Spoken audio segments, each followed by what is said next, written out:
Merci Saint-Esprit.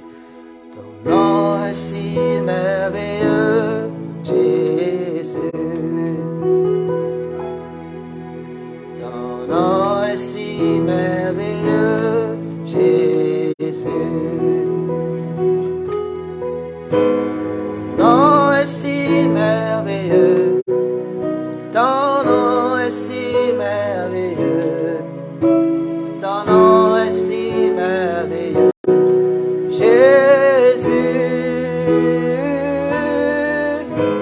Ton nom est si merveilleux. Ton nom est si merveilleux. Ton nom est si merveilleux, Jésus.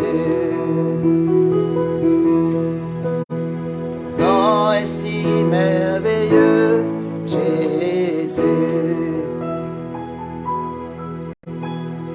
Ton nom est si merveilleux, Jésus. Ton nom, Seigneur. Ton nom est si merveilleux. Ton nom est si merveilleux.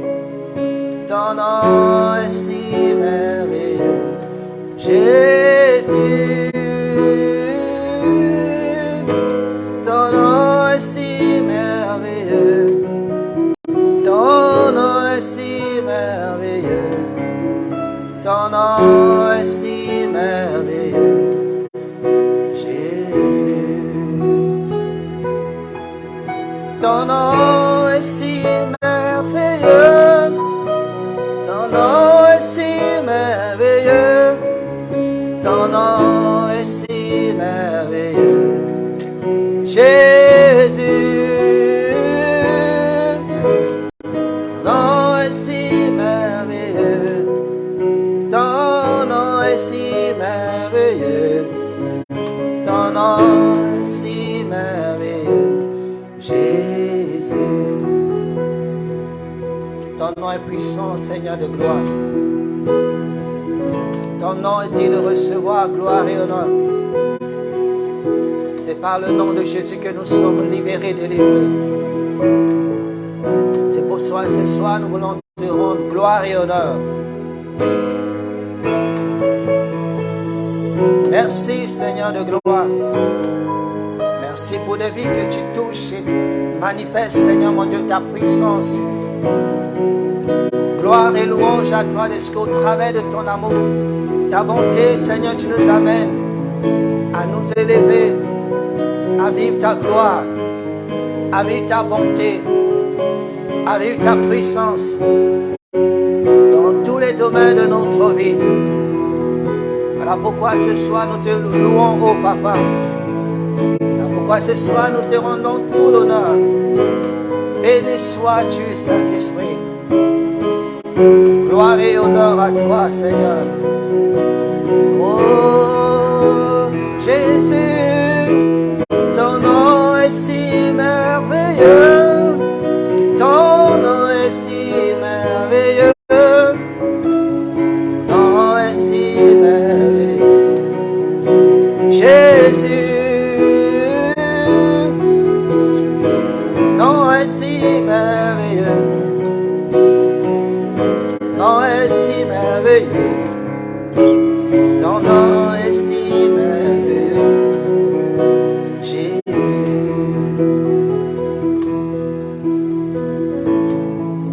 Ainsi vite peut lever la voix et rendre gloire à Seigneur notre Dieu. Et recommander c'est tout entre les mains du Seigneur de gloire.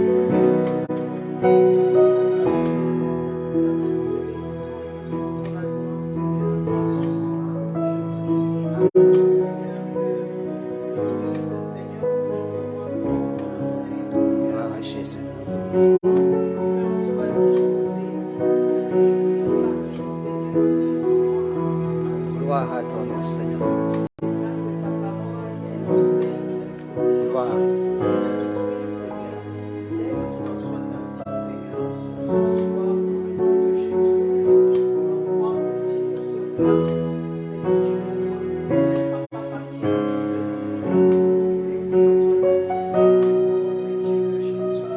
Merci.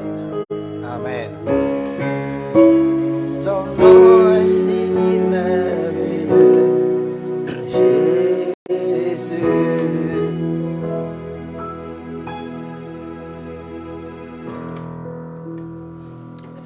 merci encore pour ces moments. Nous te rendons l'honneur, l'adoration, la louange. Nous nous confions en toi, Saint-Esprit. Nous recommandons nos cœurs entre tes saintes mains. Nous te sommes infiniment reconnaissants pour la grâce que tu nous accordes ce soir. Nous bénissons ta présence, ô Dieu Tout-Puissant. Nous exaltons ton nom, Père éternel. Reçois la gloire, reçois l'honneur, reçois la louange, ô Papa. Nous savons que sans toi, nous sommes capables de rien. Nous savons que sans toi, nous ne pouvons pas aller, Seigneur mon Dieu de gloire, dans ce que tu as prévu pour nous. Et nous savons que dans ta présence, nous avons la vie. Dans ta présence, nous avons, Seigneur mon Dieu, ce que tu veux faire et réaliser dans nos cœurs, dans nos vies. C'est pour cela, ce soir, Saint-Esprit, prends le contrôle de nos cœurs. Merci d'ouvrir notre esprit et de nous accorder la compréhension de ta parole. Laisse que nous puissions saisir, Papa, les volontés, la vérité de ce que, Seigneur mon Dieu, tu réserves pour chacun de nous. Peu importe où chacun se trouve en cet instant, Éternel mon Dieu, ouvre son esprit. Peu importe où se trouve, Seigneur mon Dieu, qui que ce soit, manifeste ta gloire et permet à ce que, Éternel, cette personne reçoive de ta part ce que tu as voulu dire en cet instant. Merci de nous bénir, merci de nous toucher, merci de nous visiter en cet instant. Nous recommandons toutes choses sous le contrôle de ton esprit. C'est au nom puissant de Jésus-Christ et que nous pouvons dire Amen. Gloire à Jésus. Bénissons le Seigneur pour vous ce soir et pour ceux peut-être qui nous suivent aussi en ligne. Que le Seigneur soit avec vous, que Dieu vous bénisse et vous fasse du bien. C'est toujours une grande joie de pouvoir nous tenir dans la présence de Dieu. Et c'est aussi une responsabilité de pouvoir partager la parole de l'Éternel.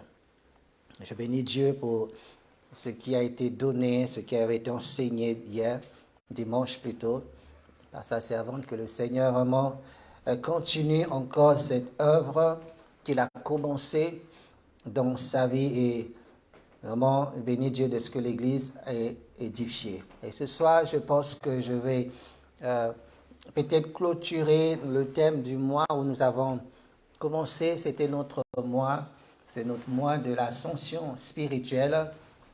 Et je crois que le niveau change. Le niveau de quelqu'un change par rapport à tout ce que Dieu nous a révélé concernant sa parole, concernant l'élévation, où il nous amène à aller d'un pas, d'un lieu à un autre. Et Dieu veut que nous avançons, Dieu veut que nous changeons de niveau, Dieu veut que la vie change.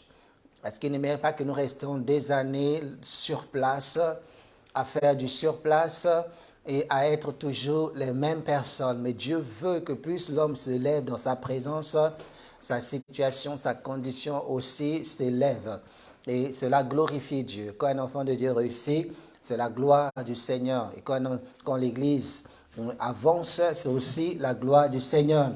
Et c'est vraiment son désir pour chacun. Et je pense que Dieu ne se trompe pas, il sait ce qu'il fait. Je sais qu'il y a peut-être un début dans la vie de quelqu'un, mais cela permettra que les choses puissent aller de mieux en mieux. Que le Seigneur bénisse chacun de vous et bénisse aussi sa parole. Donc ce soir, comme je l'ai dit, nous allons peut-être clôturer et puis peut-être commencer un moment de notre mois qui arrive dans quelques jours. Nous rentrerons dans notre mois où nous parlerons un peu du temps divin, du temps de Dieu pour chacun de nous. Et c'est pour cela, ce soir, peut-être que c'est une première des choses que j'aimerais voir en finissant ce que Dieu nous a permis de pouvoir partager depuis ce moment avec son Église. Donc ce soir, plutôt, nous allons un peu voir en ce qui concerne l'élévation et je dis, le sous-thème de cela est « Il n'y a pas d'élévation sans brisement ». Il n'y a pas d'élévation sans un brisement total, sans un changement. Changement de cœur, changement de caractère, changement d'attitude, changement réellement de la personne. Parce que Dieu n'établit pas, n'amène pas une personne là où il veut l'amener sans que la personne ait réellement changé, ait réellement été transformée.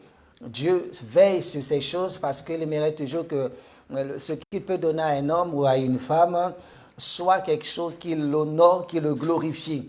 Parce que Dieu veut que nous soyons recommandables d'une élévation dans là où il veut que nous allons. Et donc cela dépend aussi en grande partie de l'état du cœur, du comportement, de l'attitude de la personne. Dieu n'élève pas. Avant que Dieu amène quelqu'un quelque part, il veille à changer son caractère. Il veille à transformer son cœur. Parce qu'il aimerait que la personne, dans ce qu'elle va représenter, que ce soit dans sa bénédiction, que ce soit dans sa vie, cette personne représente Dieu. Et Dieu veille toujours sur l'élévation de ceux qui l'appellent, de ceux qui l'amènent. Et je pense que Dieu veille sur notre élévation. Et il a pris l'exemple de Jacob, où nous allons aussi essayer de voir ce soir. Dieu l'a pris aussi. Il veut l'amener quelque part. C'est pour cela nous allons lire dans Genèse 32. Genèse 32 à partir du verset 24 à 32. Genèse 32, la Bible nous dit ceci. Jacob leva les yeux. Genèse 32, désolé, à partir du verset 24. La Bible nous dit, Jacob demeura seul. Alors, un homme lutta avec lui jusqu'au lever de l'aurore. Voyant qu'il ne le maîtrisait pas, cet homme le frappa à l'emboîture de la hanche. Et l'emboîture de la hanche de Jacob se démit pendant qu'il luttait avec lui.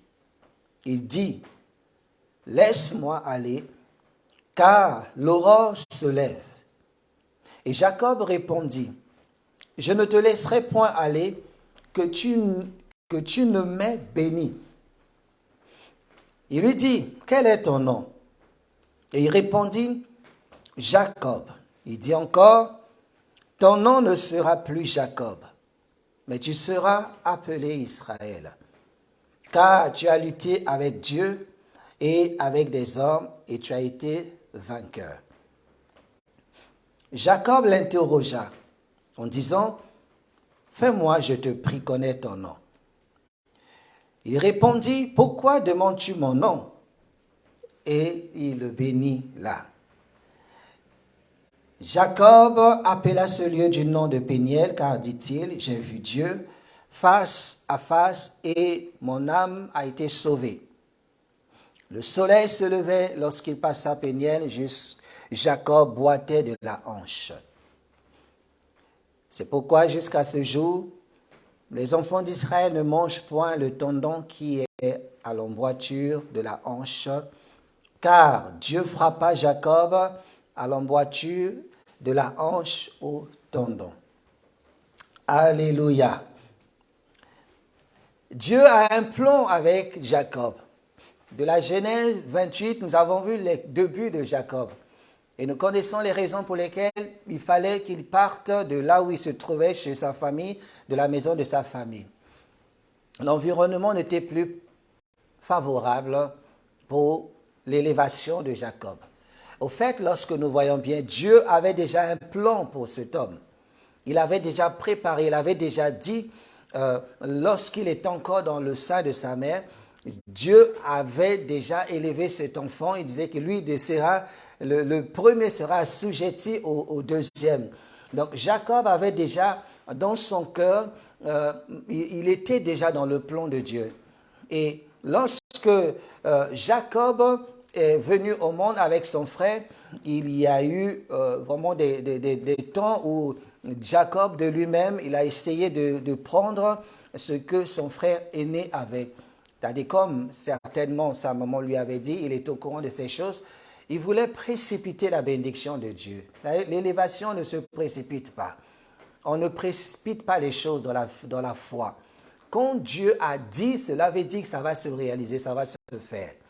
On ne précipite rien. On ne vit pas sous une pression. On ne se met pas, des pressions. Et souvent, les pressions qu'on met pour accéder à la promesse de Dieu nous créent des problèmes. Et cela nous crée souvent des maladies. Cela nous crée souvent des frustrations. Parce que nous savons que Dieu a dit. Mais entre le temps que Dieu parle et la réalisation de ce que Dieu a promis, il y a toujours un temps. Il y a toujours un temps qui coule, qui doit s'écouler. Entre ce que nous demandons à Dieu et la réalisation, l'exaucement de notre prière, il y a le temps de Dieu. Notre temps n'est pas le temps de Dieu. Nous rentrons dans le temps divin. Notre temps n'est pas le temps de Dieu. Nous devons savoir quand nous demandons des choses à Dieu, Dieu écoute, mais il n'exauce pas forcément au moment où au temps où nous attendons l'exaucement de Dieu. Jacob savait qu'il devait être, son frère allait être assujetti à lui. Mais ce n'était pas le moment. Il a précipité les choses. Et deux fois, il est vrai, dans certaines circonstances, il faut oser faire certaines choses. Mais ça, nous devons oser quand nous savons que c'est le temps de Dieu. Quand c'est le temps de Dieu, on peut oser. Mais quand ce n'est pas le temps de Dieu, quand on ose, on se crée des problèmes. On se crée certains soucis. Et cela allait avec ce que était Jacob. Alléluia. Il y a des choses qui vont avec la nature, le comportement de la personne. Il a précipité l'élévation. Et cela lui a créé réellement des soucis. Donc la Bible nous dit, c'est pourquoi le verset 24 commence par « Jacob demeura seul ». Lorsqu'il est parti, il fallait qu'il quitte. Il est parti jusqu'à chez son oncle, selon l'ordre de ses parents. Il est parti. En chemin, nous l'avons vu, Dieu se manifeste à lui. Dieu lui montre que je suis avec toi. Malgré ce que tu es, moi je suis avec toi. Et il y a eu des promesses. Dieu lui dit, c'est là où je me suis révélé à toi que je vais t'élever. Là où je me suis révélé, je t'ai attrapé, je me suis présenté à toi sur le chemin de ton aventure, de là où tu vas, de ton voyage. Je me suis présenté à toi et je sais, et je te dis que c'est là où je vais me révéler à toi. C'est à cet endroit. Et Jacob, Dieu l'a laissé continuer son voyage. Il a vécu sa vie comme il devait faire, mais il fallait qu'il revienne à l'endroit où Dieu lui avait promis une élévation. Et jusqu'à là, rien ne s'était encore passé. Alléluia.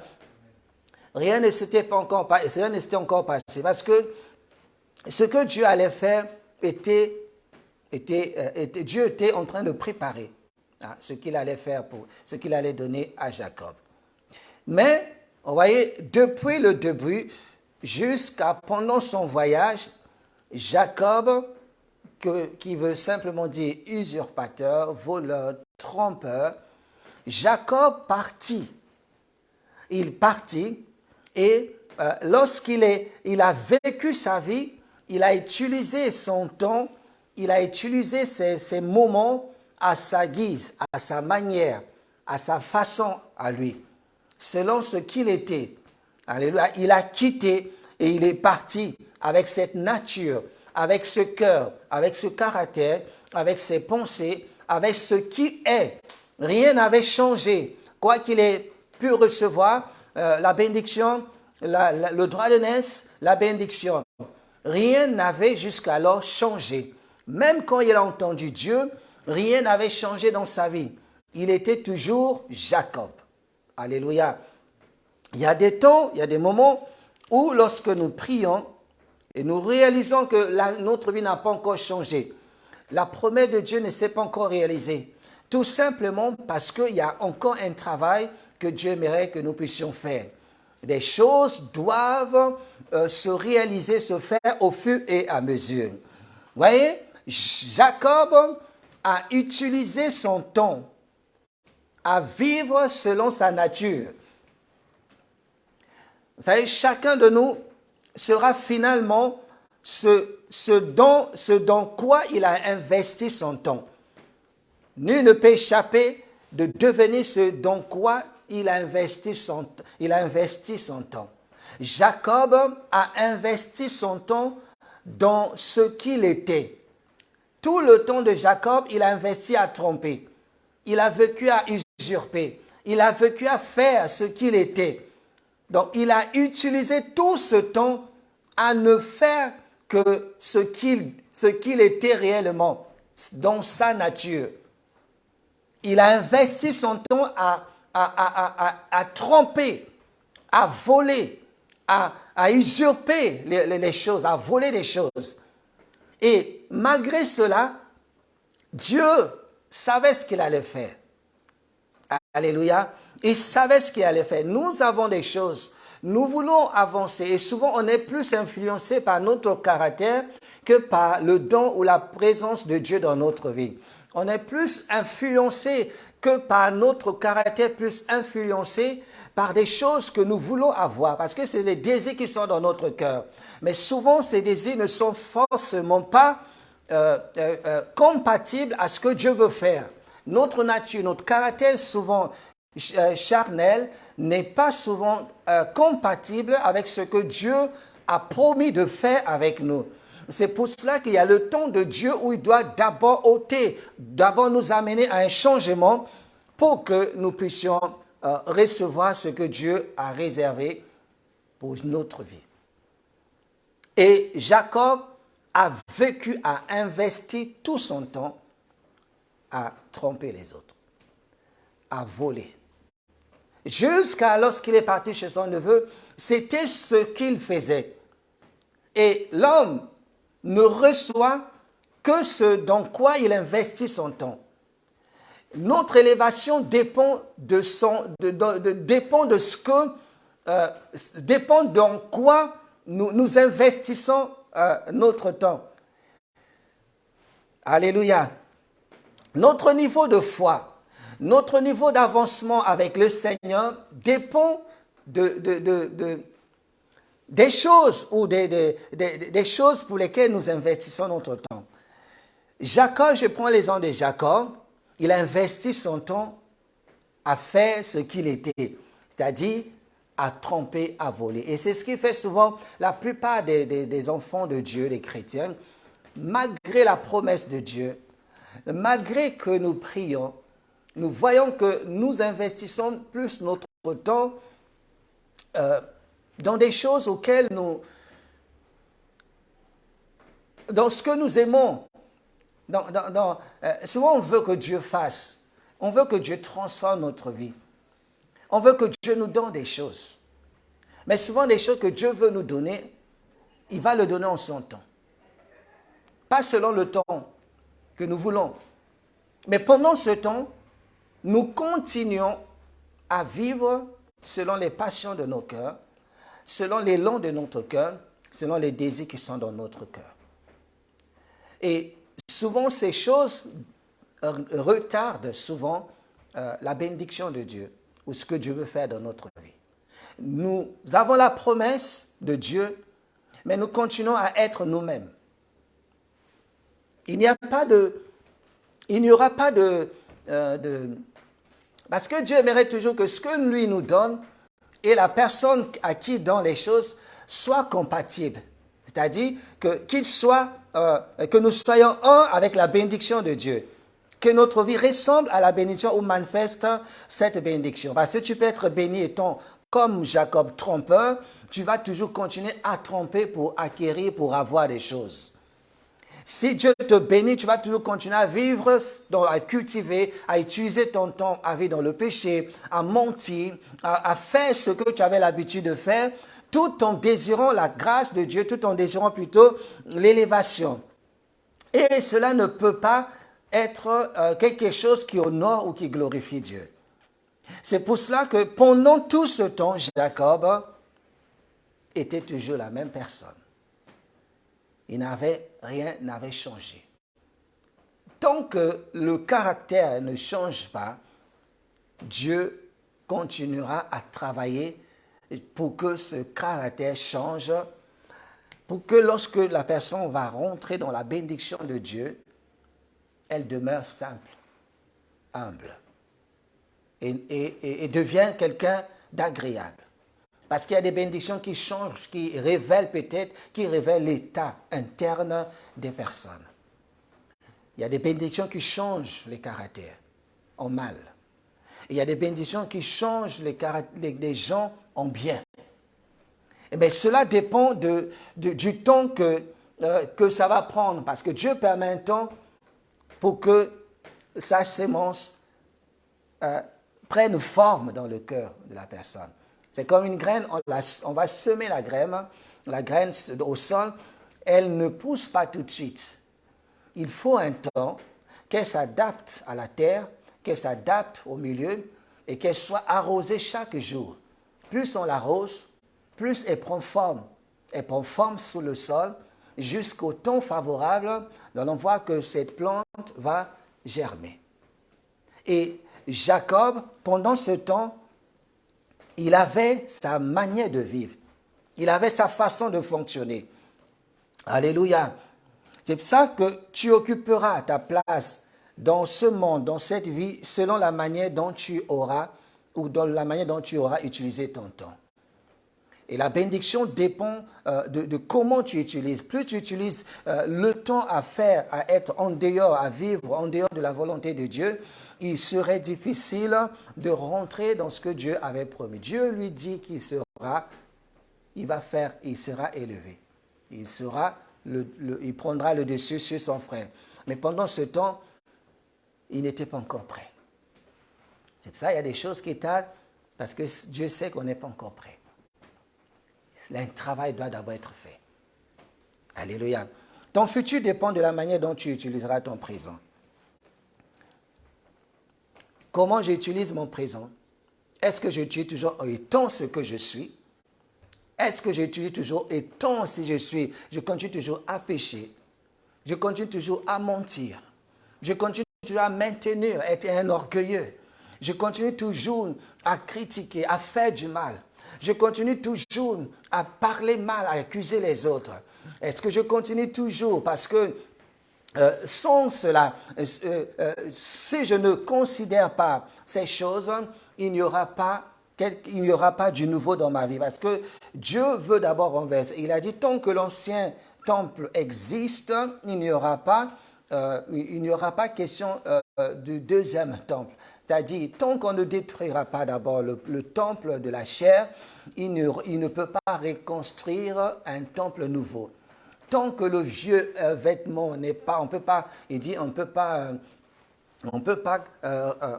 mettre du nouveau sur du vieux. Donc, nous venons avec du vieux, mais Dieu veut mettre du nouveau. Et on ne peut pas mettre les deux ensemble. Il faut qu'il y ait l'une des choses qui laisse la place à l'autre.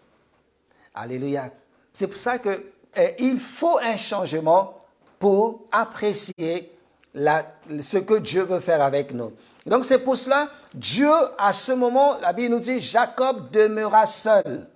Il demeura seul face à Dieu, face à l'Éternel. C'est un moment où Dieu te dit maintenant, je prends la vie en main, je t'arrête. Je veux que tu aies un avenir glorieux. Je veux que tu t'élèves. Je veux que tu avances. Mais il y a des moments où Dieu permet, Dieu écarte les choses. Dieu écarte les amis. Dieu écarte tout ce que tu avais pour que tu sois seul. Parce que plus tu es encombré, plus tu es toujours dans cette manière de faire, tu ne peux pas voir ce que Dieu veut faire. C'est pour cela que Dieu permet à ce que nous soyons seuls. Alléluia. Dieu permet que nous soyons seuls. Dieu permet que les gens te quittent. Dieu permet que les gens ne soient pas avec toi. Dieu permet d'arriver un moment que tu marches seul. Dieu permet d'arriver un moment que tu appelles et qu'il n'y a personne qui répond. Tout cela est dans le plan de Dieu. Parce que Dieu amène toujours ses enfants à vivre dans des endroits, dans des lieux qui sont favorables à ce qu'il veut faire avec la personne. Dieu conduit toujours son peuple dans des lieux où quelqu'un doit être seul parce que c'est un moment où c'est un lieu qui est favorable à ce que la personne change de vie. Alléluia. Dieu peut t'amener comme Jacob. Il fallait qu'il soit seul. Dieu a amené Joseph, il a mené quelque part pour utiliser une situation qui va permettre à Joseph, qui va permettre à Dieu de faire de Joseph ce qu'il attendait de lui. Dieu amène Joseph vers ses frères. Et lorsqu'il arrive, ses frères le jettent dans la citerne. La citerne, c'était un lieu où Dieu avait préparé pour que cet enfant, Joseph, il était aussi quelqu'un qui parlait beaucoup. Joseph était quelqu'un qui, nous on appelle ça le Congo ça aujourd'hui. Quelqu'un qui parle trop. Il disait tout ce que faisaient ses frères à son père. C'est quelque chose qu'il avait au-dedans de lui. Et pourtant, il avait la vision, la bénédiction, il y avait la grâce de Dieu. Dieu lui avait montré qu'il va l'élever. Mais Dieu a vu dans le cœur de Joseph, parce qu'il ne peut pas l'élever avec cette attitude, ce caractère. Il ne peut pas devenir une deuxième personnalité en Égypte, ou dans ce que Dieu avait prévu de l'élever avec ce caractère. Sinon, il allait détruire le pays. Parce qu'il voit, il parle, il voit, il parle, il voit, il parle. Il peut voir ce que faisait Pharaon, il va parler. Il peut voir que Pharaon est en train de, peut-être, il a caché peut-être la mallette où il peut déclencher des problèmes, des guerres. Et à cause de sa bouche, Joseph allait dire ça et ça allait créer des problèmes. C'est pour ça, Dieu, voyant le cœur de Joseph, il dit, il y a quelque chose à briser dans ton cœur. J'ai promis, mais je vais enlever cette bombe qui est dans ton cœur. Alléluia. C'est pour cela qu'il a fait sortir. Il dit, il faut que tu quittes ce milieu pour que je travaille dans ton cœur. Il y avait un peu de l'orgueil dans son cœur. Et c'est que lui, on n'entendait que ses plans, on n'entendait que ses visions, on n'entendait que Joseph. Il dit, vous allez vous prosterner. Dans la vision, le papa, la maman, les frères, tout le monde allait se prosterner. Et même son père l'a repris. Alléluia. Et cela, Dieu a trouvé un moyen pour l'amener quelque part. Et Dieu trouve un moyen pour t'amener quelque part. Lorsqu'il y a quelque chose qui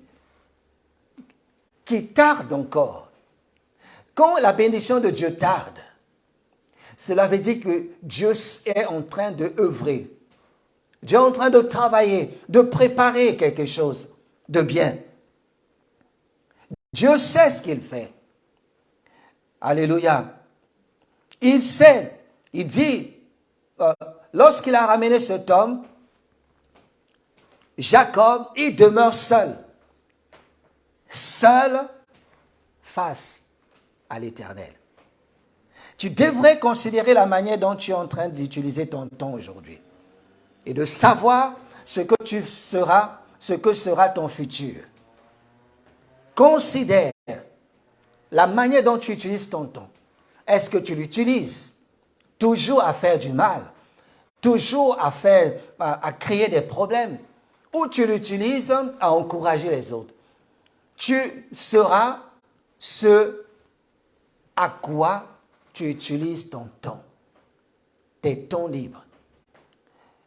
Tu seras ce à quoi ou dans quoi tu utilises ta semaine, tu utilises ton mois, tu utilises les 24 heures que Dieu te donne. Tu ne peux pas avoir une élévation au-delà de ce que tu sèmes. Ton élévation sera retenue ou déployée selon selon comment tu utilises tes moments, tes semaines. Alléluia.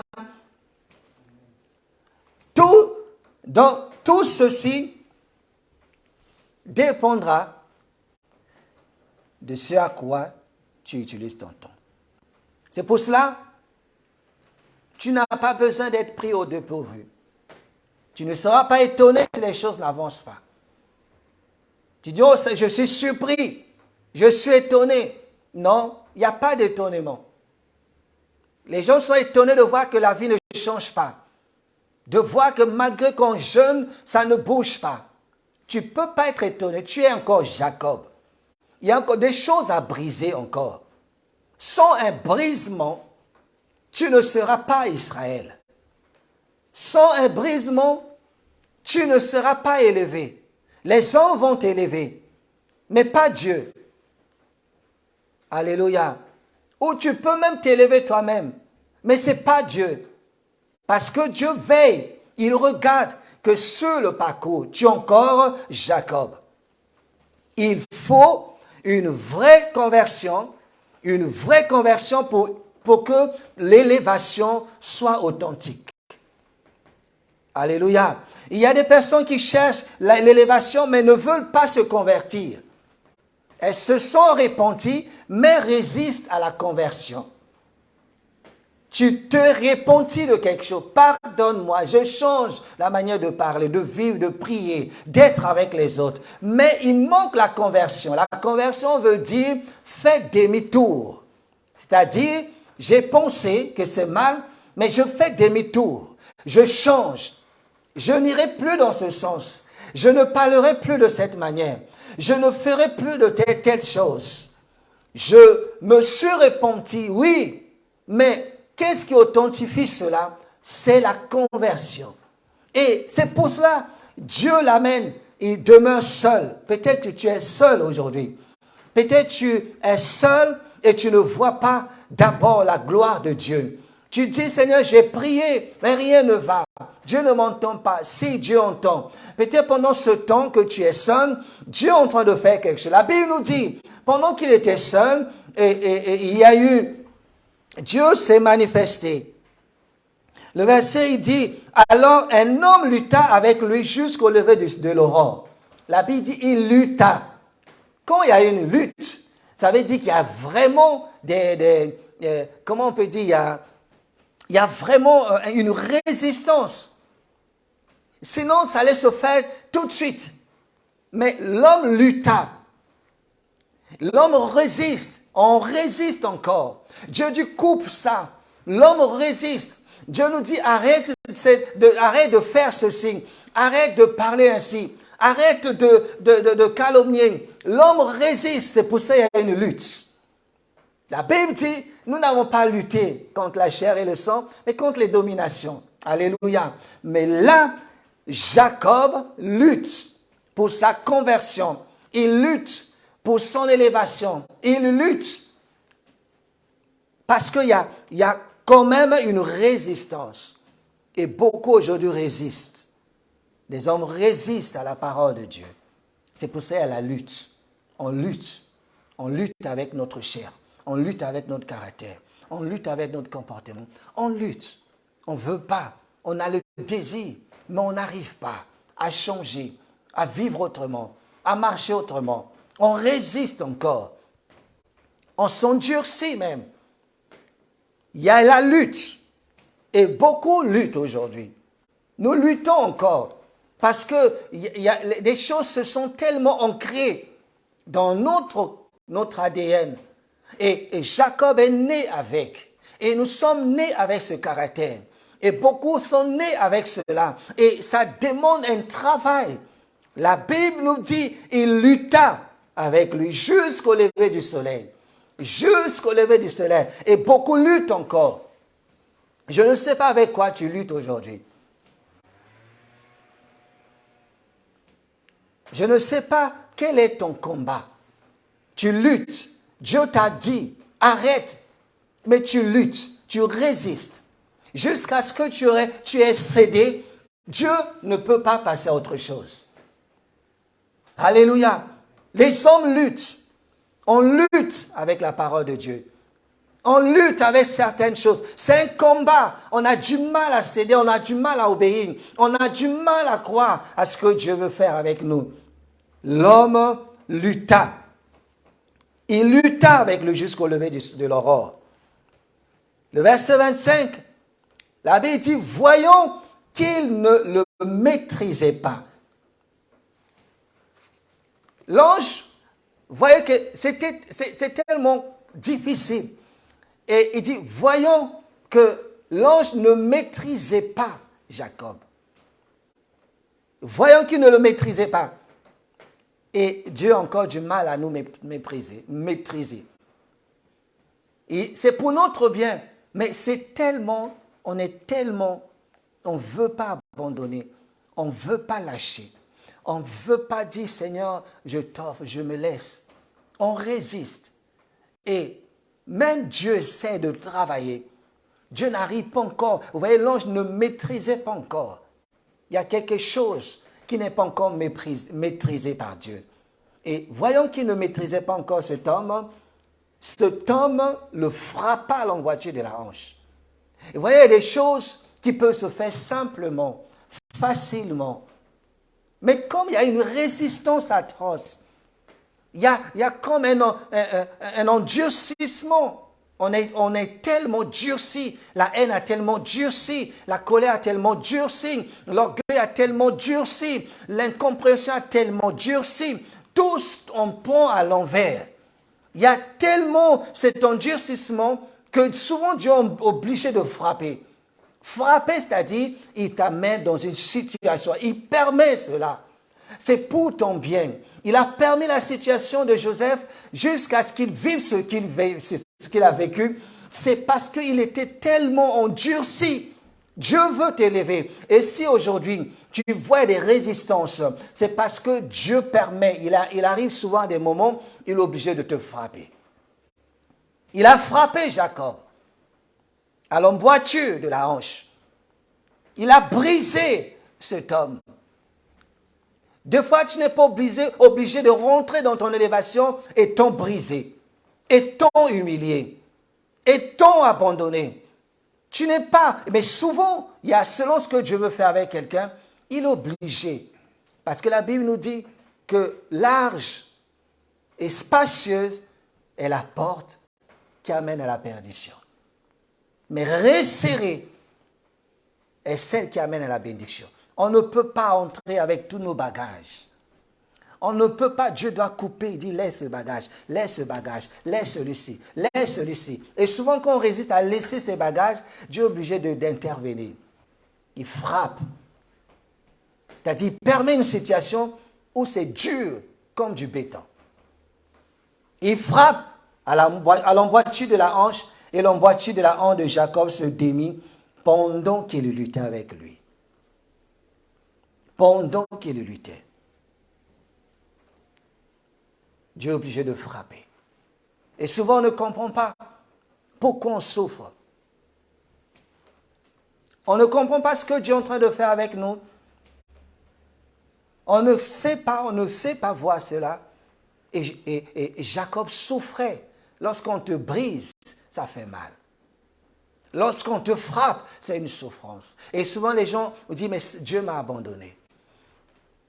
Dieu n'abandonne pas, mais Dieu est en train de faire, pendant que tu souffres, Dieu est en train de faire un travail dans ton cœur. Tu ne comprends peut-être pas la souffrance, mais pendant ce temps, tu vois la souffrance, mais Dieu est en train de faire un travail. Quand tu souffres trop, cela veut dire Dieu est en train de faire un travail pour ton bien. Vous ne pouvez pas comprendre ce que Dieu fait pendant que vous souffrez. Ni ce que Dieu fait pendant que vous pleurez. Pendant que vous êtes seul. Pourquoi vous êtes seul? Pourquoi ça ne vient pas? Vous ne comprenez pas. Vous voyez la douleur, mais Dieu sait ce qu'il est en train de faire. Vous êtes en train de pleurer, mais pendant ce temps, Dieu sait qu'il a un plan. Il vous amène à réaliser le plan qu'il a pour vous, qu'il a formé. Mais il est obligé de frapper. Il est obligé de resserrer les choses. Jacob, je t'ai promis, mais ta manière d'être, ton caractère est tellement ancré que je suis obligé de te frapper pour que tu lâches prise. Cette souffrance n'est pas pour rien. Dieu a un plan. Alléluia. Dieu a un plan. Quand Joseph était dans cette citerne, ce qu'il avait en ce moment dans son cœur, c'était la douleur. C'était la tristesse. C'était peut-être des lamentations. Dans cette citerne, il ne voyait que la douleur. Mais Dieu savait ce qu'il était en train de faire.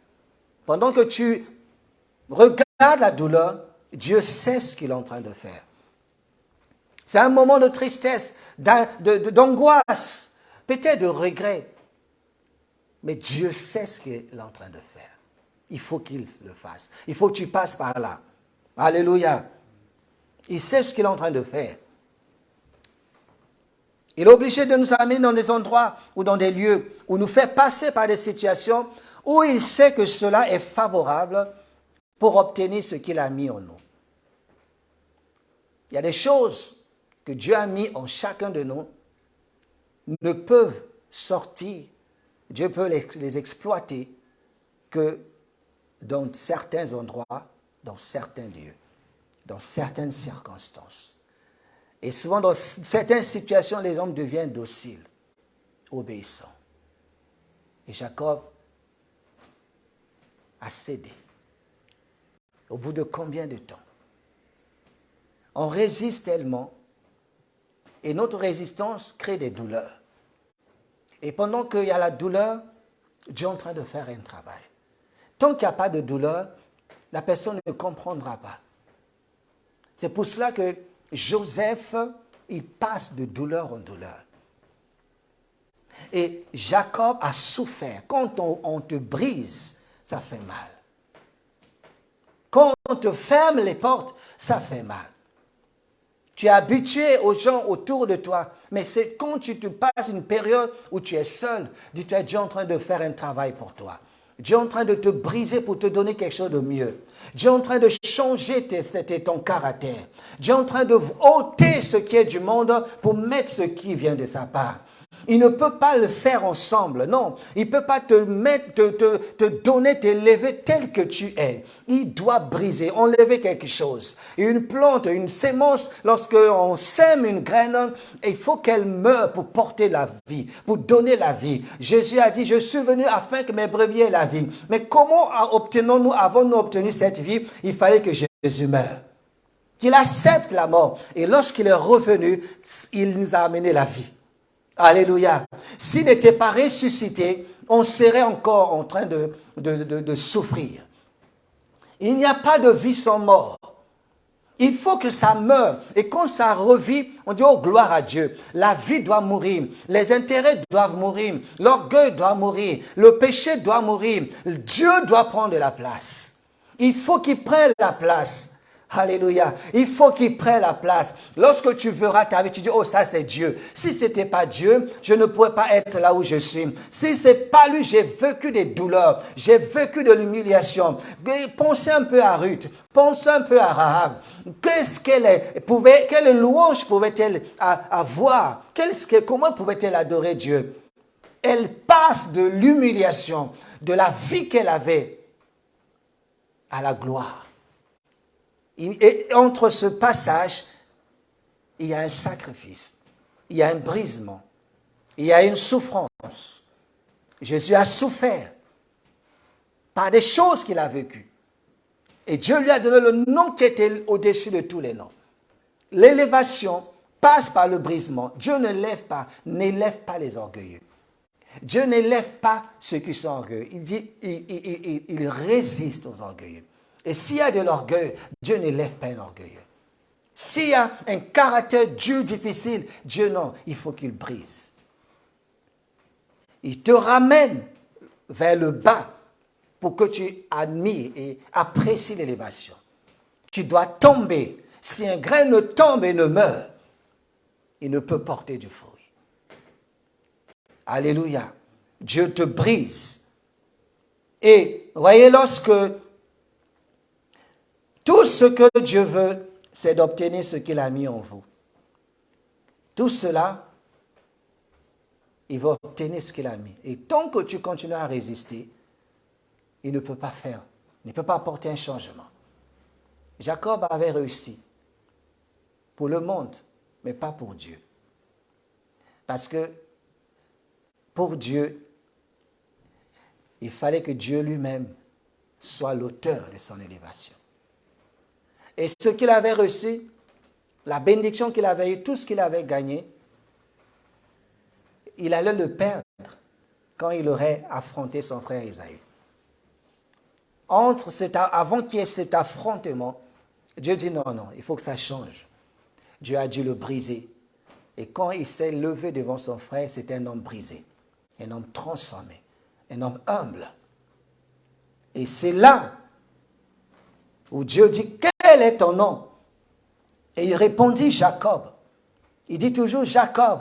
Dieu dit non, tu n'es plus un voleur, tu n'es plus un usurpateur, tu n'es plus un orgueilleux, tu n'es plus celui qui créait des problèmes, tu n'es plus celui qui parle du mal, tu n'es plus celui qui aimait le péché, tu n'es plus celui qui détruisait, qui passait son temps à semer le désordre. Mais il lui dit encore, ton nom ne sera plus Jacob. Et ce matin, ce soir plutôt, Dieu dit ton nom ne sera plus Jacob.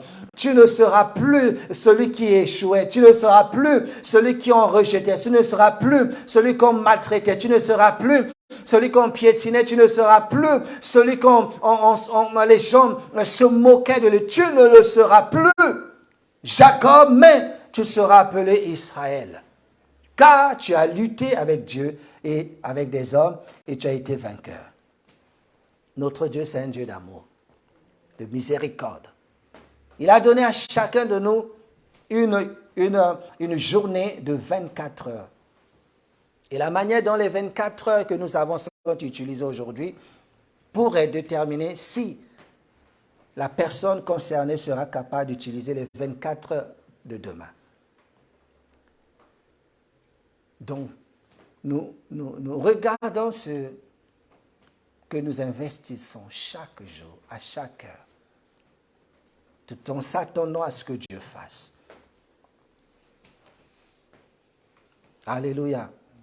Nous ne pourrons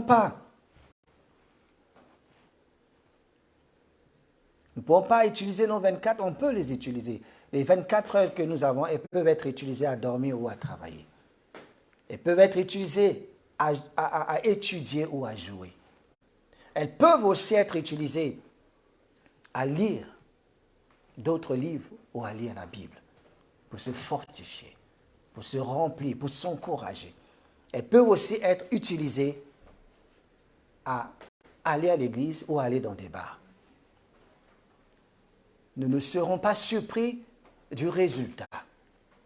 Ce que nous investissons dans ce temps que Dieu nous donne va déterminer notre niveau d'élévation.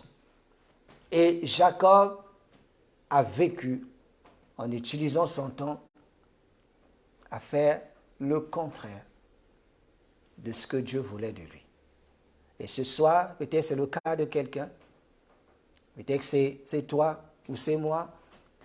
Nous savons ce que nous investissons dans le temps que Dieu nous donne, tout en sachant qu'il y a une grâce, une faveur de Dieu, tout en sachant où Dieu veut nous amener, jusqu'à ce qu'il ait ôté ce qui fait que nous sommes durs avant de oindre, de nous donner ce que nous attendons de lui. Et lorsque le nom de Jacob, son nom a changé, c'est après qu'il ait vécu le brisement. Dieu attend que quelqu'un soit brisé, que l'Église soit brisée, que nous soyons transformés pour que Dieu valide l'élévation. Il va valider notre élévation, tout dépend de ce que nous comment investissons notre vie. Nous cherchons l'élévation, mais cela ne peut aller qu'avec une vie convertie. Et Dieu va t'élever en ce temps, en ce mois. C'est ton mois et c'est mon mois où nous devons voir Christ autrement. Et Jacob est devenu Israël. Et nous deviendrons des Israël. Nos pères seront élevés. Et nous pouvons régner, nous pouvons dominer, nous pouvons triompher. Et il était devenu quelqu'un de changé, de transformé. C'est pour cela que Dieu a brisé d'abord Joseph. Et Dieu va te briser. Dieu me brisera. Dieu a brisé Jacob. Il va te briser, il va me briser. La Bible dit, il a été brisé par la souffrance. Il a brisé son propre fils Jésus. Qu'est-ce qu'il avait fait? Il a pris toutes les choses pour nous. Mais il fallait qu'il soit brisé. Sans qu'il n'y a pas de brisement, il n'y a pas de résurrection, il n'y a pas d'élévation. Dieu nous amène par des situations, parce que souvent peut-être qu'on lutte encore avec Dieu. Il y a une lutte. Cédons les choses, laissons Dieu faire et nous verrons sa gloire. Père, merci pour ce message, merci pour ta parole, merci pour ce temps. Tu nous amènes, Seigneur mon Dieu, à une élévation. Tu as dit, il n'y a pas d'élévation sans un brisement. Et lorsque tu vois l'orgueil, la haine, la jalousie, la colère, des animosités, des mauvaises choses dans notre cœur, avant que tu nous donnes du nouveau, tu enlèves cela. Tu nous brises comme tu as brisé Jacob. Brise une femme, brise un homme, brise un jeune, brise-nous, Saint-Esprit, pour que nous puissions recevoir, Seigneur mon Dieu, une élévation, que nous recevions, Éternel mon Dieu, quelque chose de nouveau. Parce que tu ne mets pas, tu ne mélanges pas où c'est le monde, où c'est Dieu. Où c'est Dieu, où c'est le monde. Quand il y a le monde, tu veux que l'homme soit vidé du monde. Et souvent, plus on résiste à cause de nos attachements, de nos désirs, de notre manière de voir les choses, souvent, Éternel, tu es obligé de nous permettre de vivre, de passer par des temps de souffrance. Et la souffrance que vit quelqu'un ce soir est due à son endurcissement. Parce que la personne lutte, ne veut pas te laisser faire jusqu'à ce que tu brises, jusqu'à ce que tu laisses la personne seule, jusqu'à ce que tu, éternel mon Dieu de gloire, amène la personne à comprendre. Et Jacob, tu l'as brisé, tu l'as laissé seul. Tu l'as laissé seul. Il n'y avait personne autour de lui. Il n'y avait personne pour l'aider. Il n'y avait personne pour l'acclamer. Il n'y avait personne pour le soutenir. Il était seul face à toi, face à sa vie, face à son futur, face à son avenir, face à ce que tu voulais faire avec lui. Et Seigneur Dieu de gloire, tu l'as, éternel mon Dieu, il a quand même lutté. Il y a beaucoup qui luttent jusqu'à ce que tu frappes, Seigneur, cet homme. Aujourd'hui, beaucoup sont brisés, sont frappés. Et Seigneur mon Dieu, mais il fallait qu'il passe par là pour une élévation. Et aujourd'hui, nous vivons peut-être, Seigneur mon Dieu, ces temps où nous souffrons, où nous avons mal, où nous voyons que Dieu de gloire, c'est difficile. Mais pendant ce temps que nous voyons la douleur, la tristesse, tu es en train de travailler. Tu es en train de travailler pour notre élévation. Tu es en train de travailler pour nous amener dans ce que tu as préparé pour nous. Car cela demande un sacrifice. Cela demande un brisement. Oh, merci Seigneur de ce que aujourd'hui, éternel mon Dieu, tu élèves de Jacob. Nous passons de Jacob à Israël. Nous passons d'une situation, Seigneur, humiliante, d'une situation difficile à une situation agréable. Après la douleur, Seigneur, lorsqu'on est libéré, guéri, ça fait du bien. Et tu es en train de guérir un cœur ce matin, ce soir. Tu es en train de guérir une personne, éternelle, mon Dieu, qui a investi son temps dans le mal, dans le péché, qui a investi son temps dans les critiques, dans les compris, dans l'orgueil. Il a investi son temps dans autre chose et pendant ce temps, tu as un plan pour sa vie. Seigneur Dieu de gloire, tu ne voulais pas que Jacob devienne et demeure ce qu'il était sans qu'il rentre dans sa bénédiction. Et c'est le cas de mon frère et de ma soeur. Ils sont en train de rentrer. Nous rentrons maintenant dans notre bénédiction. Nous acceptons, Seigneur mon Dieu, ce brisement au nom de Jésus. Brise-nous encore, brise cet homme, brise cette femme, brise encore, Seigneur, nos caractères.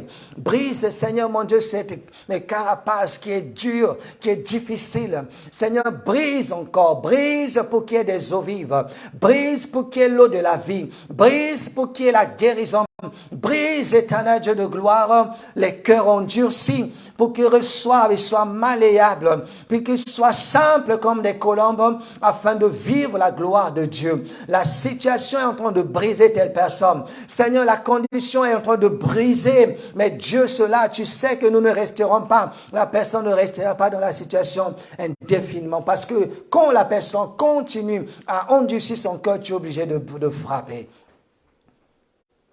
Quand tu as frappé le rocher, l'eau est sortie. Quand tu as écrasé, Seigneur, les raisins, il y a eu du jus. Quand on presse, il y aura du jus. Seigneur Dieu, merci. Parce que Dieu, tu es en train de presser. Tu es en train d'écraser une personne. Tu es en train d'écraser, de briser l'orgueil de quelqu'un ce soir pour qu'il reçoive la vie divine. Tu es en train de briser cet homme ou cette femme qui, à cause de son caractère, de son comportement, et il veut, éternellement Dieu, détruire sa vie, détruire son foyer. Vasti a été détruit, a failli détruire. Elle a détruit son foyer, elle était tellement dure. Une élévation avec la dureté ne dure pas. Et tu ne lèves pas des orgueilleux. Jusqu'à ce que tu trouves des Esther, des femmes qu'on a préparées à une élévation.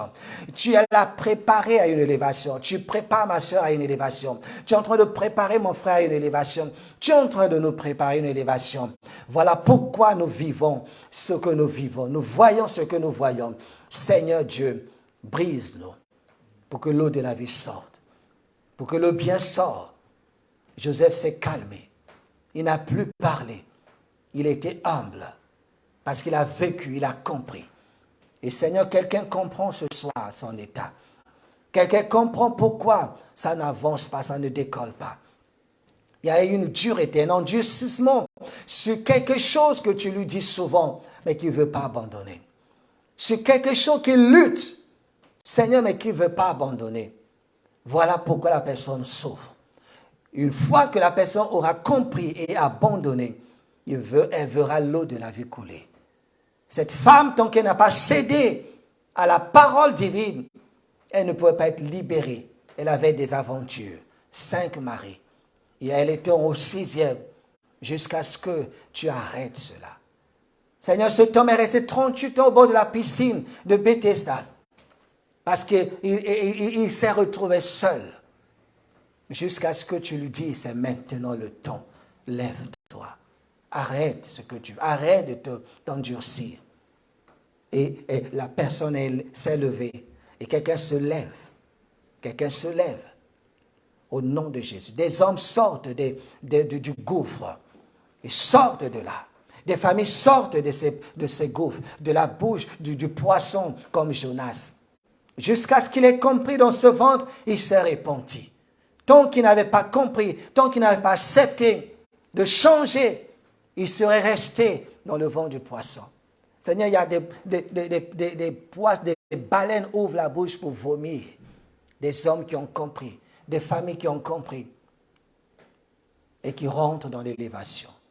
Bénis ton peuple, bénis l'Église. Merci pour la guérison. Merci Seigneur Dieu pour l'élévation. Merci pour l'onction du Saint-Esprit. Tu as été baptisé pendant des années. Il n'y a pas encore le baptême de l'Esprit. Ton cœur est dur. Ton caractère doit être changé. Laisse Dieu te briser et tu recevras la vie divine. Tu recevras le baptême du Saint-Esprit. Laisse Dieu briser ta vie et tu auras cette grâce. Tout est pour nous. Merci Seigneur. Bénis ton peuple, bénis l'Église et bénis ta parole. Au nom de Jésus-Christ. Amen. Seigneur, merci pour ce soir. Merci pour ta parole. Merci de continuer à briser nos cœurs. Merci de continuer à briser cette carapace qui est dure. Nous luttons même avec toi. Nous luttons, Seigneur. Tu nous dis de laisser, de changer, on lutte. Mais tu brises ce matin, ce soir, notre caractère. Tu brises nos comportements pour que nous soyons à l'image de Jésus-Christ. Paul, tu l'as brisé. Il était enflé d'orgueil. Il faisait le mal. Il allait partout dans des maisons pour écraser le peuple, pour arrêter ton peuple, jusqu'à ce que tu le brises et une foi qui a été brisée, il était devenu quelqu'un de nouveau. Merci Jésus, parce que tu nous brises, parce qu'il y a un plan pour nous. Il y a un plan pour nous.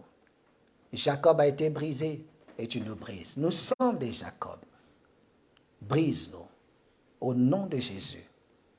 Amen. Amen. Que Dieu soit béni. Merci Jésus. Gloire à ton Seigneur.